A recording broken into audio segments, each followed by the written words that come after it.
God bless you all again. I want to share a story that God gave me a couple years ago. I was going to visit a church Sunday morning, and I felt like putting on Facebook, please pray for me. I'm going to an orphanage, and I want to see if I can get a couple orphans out of there and get them adopted by God. And on the way driving there, God kind of downloaded this story, so I'm going to share it, and I apologize ahead of time. For some reason, I can't share this story.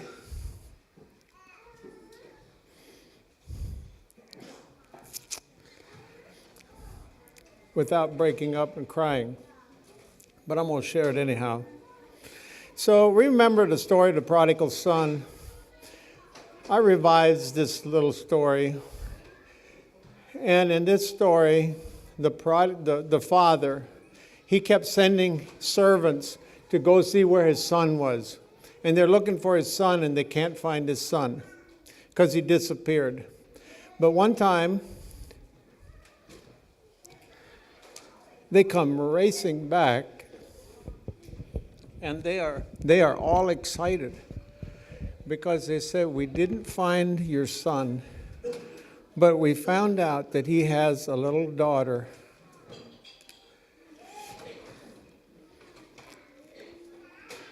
Her name is Susie, and you have a granddaughter.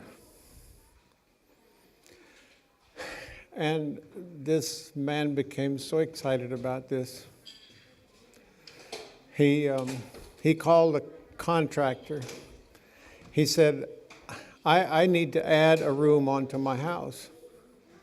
I have a granddaughter, and she's going to come home here sometime. And I need to have a place for her. So he calls this builder, and he says, I need to add a bedroom to my house. I want a nice big bedroom. I want it to have its own bathroom. I want a little reading corner. And I want it to have a closet. And the builder built this room on this house. And when it was finished, the dad, he called all his neighbors in and he said, I have a granddaughter. She's in a far country. Her name is Susie.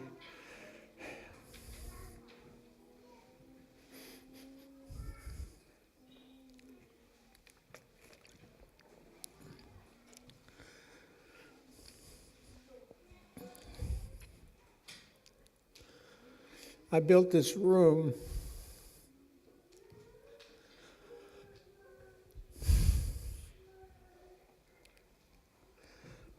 on my house, and he took him through the room and he showed him the room. And on the dresser, there was a little plaque hanging on one corner of the mirror that said Susie's room. And he told his neighbors, if you would, look out for this little girl.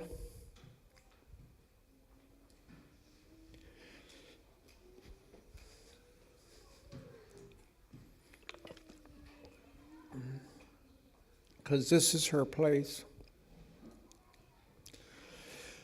But see, little Susie didn't know anything about that. Her mom was one of the bad women in town. And so as Susie grew up, it was very hard for her. A lot of times she was hungry. At night, people did things to her that hurt her. Sometimes she would try to hide under the bed. She gets older and she goes to school. For some reason, nobody liked her in school. The boys didn't like her, and the girls didn't like her. She was a beautiful little girl because she looked like a princess, but nobody ever told her that. The teacher beat her. She didn't know why.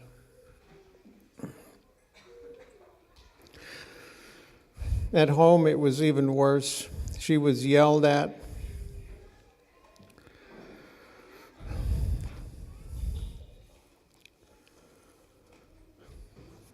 She never did know what a daddy's love was because she didn't know her daddy. Her mom didn't care for her.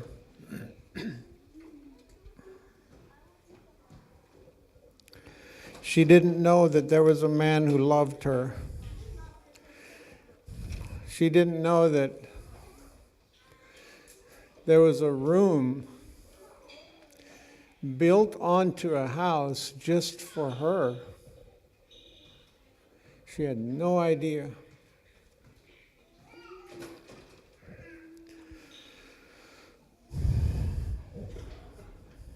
All she knew was the pain, the hunger from not getting things to eat.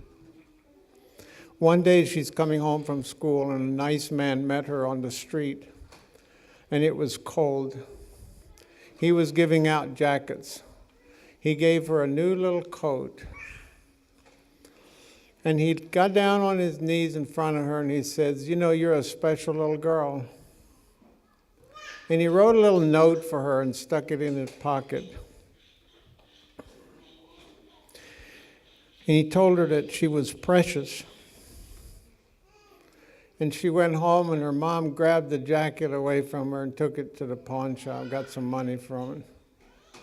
So the next day she goes back to school with her clothes that smell like she wet her bed. And they made fun of her again. She had no idea about this man who loved her. And every year, this man, he would buy her a new set of clothes so that when she gets home, there would be a complete set of clothes for her in the dressers. And every year, he would save one suit of clothes and he would hang it in the closet. And looking in the closet, if you could have looked in there, there was a set of clothes from every year as she got a little bit bigger. Because he said one day she's coming back.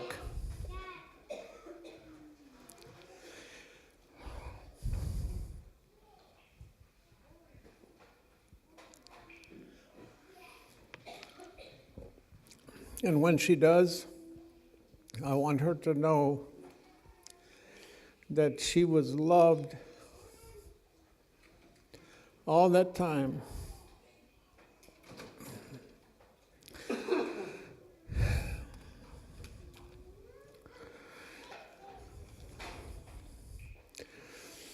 Eventually, she took off.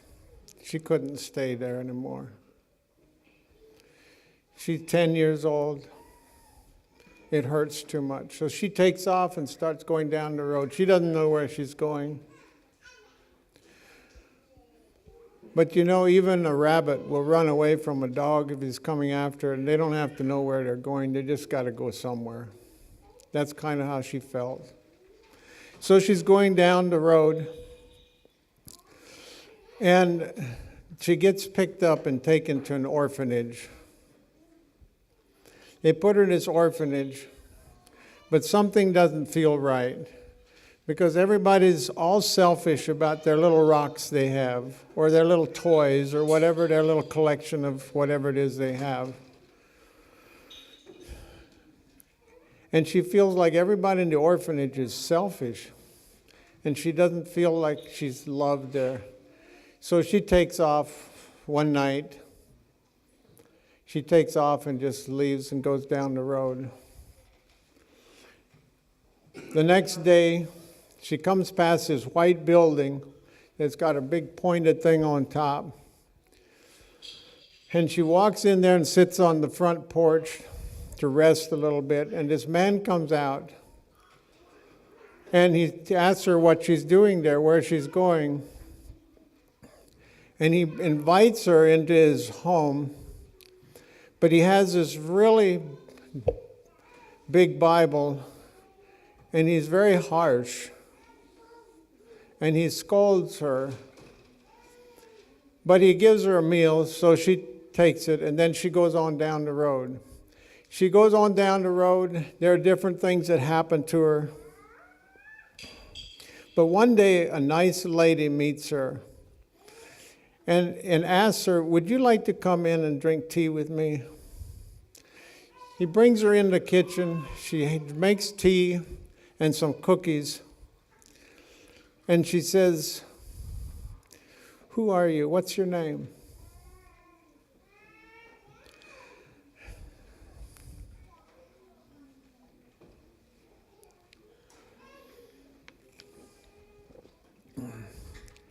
She says, my name is Susie.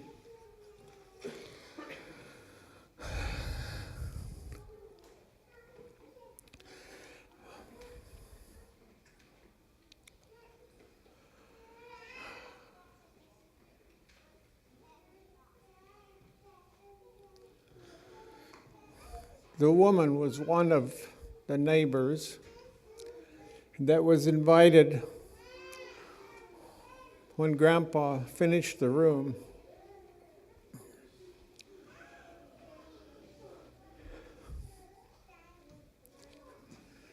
She says, I know where you belong.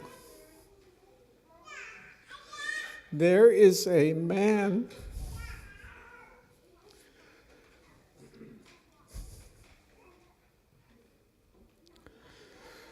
who has been waiting for you.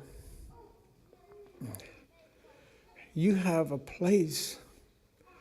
This man loves you. Come, let's go. And she takes the little girl's hand, and they walk down the road. They only get halfway in the driveway.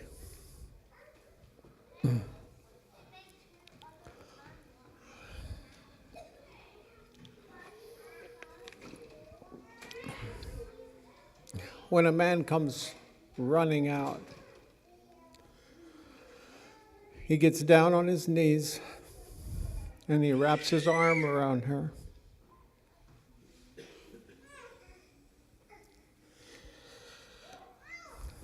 Something inside of her is terrified because all the men that ever held her hurt her. But this felt different. He said, come with me. He takes her in the house, he takes her in this room, and he shows her. Tells her, this is your room. I built this a long time ago. I've been waiting for you.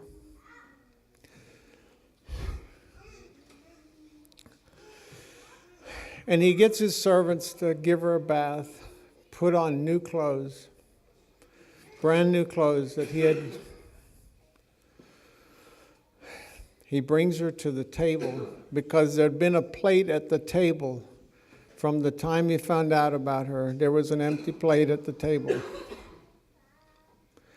And sometimes the servants wondered why he wasn't there when it was time to start eating, but he was out looking down the road, wondering if this was the day that Susie would come home.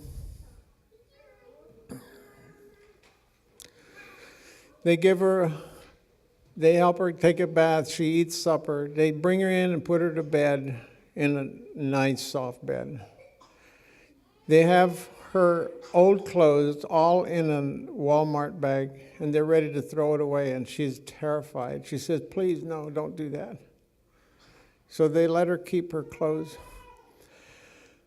She gets up after they leave her there. She can't sleep in this bed, and she puts her clothes down on the floor, and she lies down on the floor.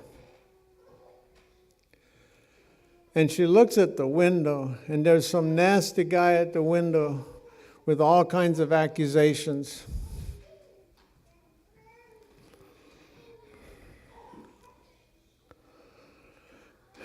The next day, the man asks her, he said, Susie, I've waited for you a long time. Come with me, I want to show you something. They get in the pickup, and he drives around the farm. And he said this was to be your daddy's. But if you want to, we will go down to the courtroom. I will adopt you as my daughter. And I will let you have all of this farm here. And you can live in my house. You can live with my family if you'd like to.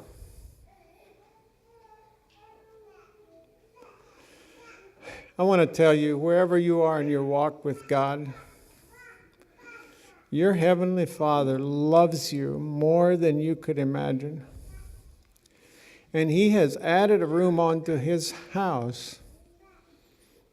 In my Father's house are many rooms, many mansions. I go to prepare a place for you.